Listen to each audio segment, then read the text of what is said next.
In today's video, I'm going to teach you how to change opacity of object text in Webflow. Quick tutorial. We'll start right from your Webflow account so you can follow along. First, head to your Sites area and open your dashboard.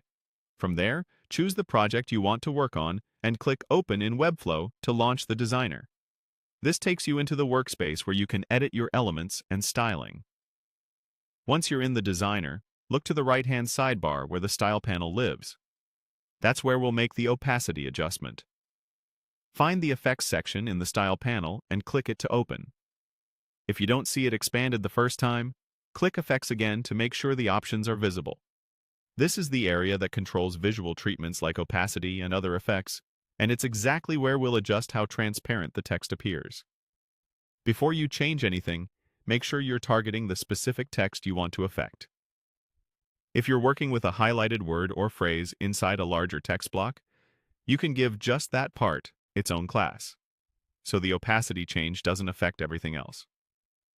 Click into your text and select the highlighted portion you want to edit.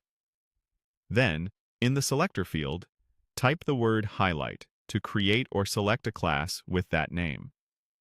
Click the Highlight class to apply it to your selection.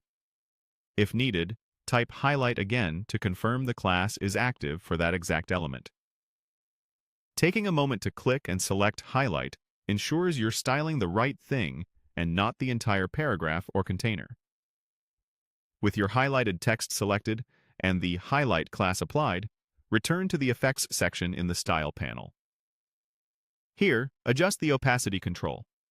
You can drag the slider or type a specific value. 100% is fully opaque, and lower values make the text more transparent. Keep in mind that opacity applies to the selected element and any of its children, so scoping your change to the highlight class helps you keep the rest of your content unaffected. A quick tip: lower opacity can reduce contrast and readability, so aim for a value that keeps text legible against your background. If you're using this for subtle emphasis or de-emphasis, small adjustments often look more refined than drastic ones. That's it. You navigated from your dashboard into the designer, opened effects, targeted the highlight class on the text you wanted, and adjusted the opacity in one place